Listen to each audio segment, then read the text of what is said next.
રશિયામાં તમામ પુરુષોએ 18 વર્ષની ઉંમરથી 1 વર્ષ લાંબી લશ્કરી સેવા અથવા ઉચ્ચ શિક્ષણ દરમિયાન સમકક્ષ તાલીમ લેવાનું બન્યું જરૂરી. રશિયાના પ્રમુખ વ્લાદિમીર પુતિને નિયમિત ભરતી ઝુંબેશ માટેના હુકમનામા પર કર્યા હસ્તાક્ષર. ભાજપના વિદેશી સમર્થકોએ 31 માર્ચે એટલાન્ટામાં પ્રધાનમંત્રી નરેન્દ્ર મોદીના સમર્થનમાં કાર રેલીનું કર્યું આયોજન. રેલીમાં લગભગ 150 કારોએ ભાગ લીધો હતો. તમામ કારને ભાજપ અને ભારતીય ઝંડાઓથી શણગારવામાં આવી.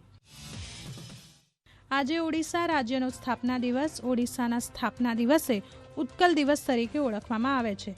રાષ્ટ્રપતિ અને પ્રધાનમંત્રીએ ઓડિશાના લોકોને પાઠવી શુભકામનાઓ.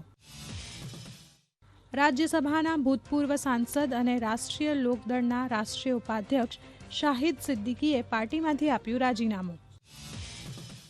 ભારતીય વાયુસેનાએ આજથી 10 એપ્રિલ સુધી હાઈ ઓક્ટેન્ટ ઓપરેશન્સ ગગનશક્તિ 2024 હાથ ધરવા માટે તેની શક્તિ અને ક્ષમતાનું કરશે પ્રદર્શન. દેશભરમાં પથરાયેલા તમામ એરફોર્સ બેઝ જોડાશે આ કાર્યક્રમમાં. કેરળના વાતાવરણમાં આવ્યો અચાનક પલટો. તિરુવનંતપુરમ, કોલ્લમ, અલ્લાપુઝા અને થ્રીસુર જિલ્લાના દરિયાકાંઠાના વિસ્તારોમાં ઉછળ્યા ઊંચા મોજા. ગઈકાલે દરિયા કિનારાનો ભાગ પાણીમાં ડૂબતા વહીવટી તંત્ર દ્વારા એલર્ટ જાહેર.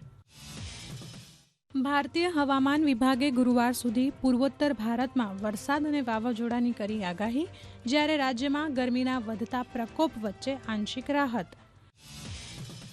ટેનિસની રમતમાં ભારતીય ડબલ્સ જોડી નિકી પૂનાચા અને રિત્વિક પોલીપલ્લીએ મેક્સિકોના સાન લુઇસ ખાતે જોડી તરીકે જીત્યું તેમનું પ્રથમ એટીપી ચેલેન્જર ટાઇટલ.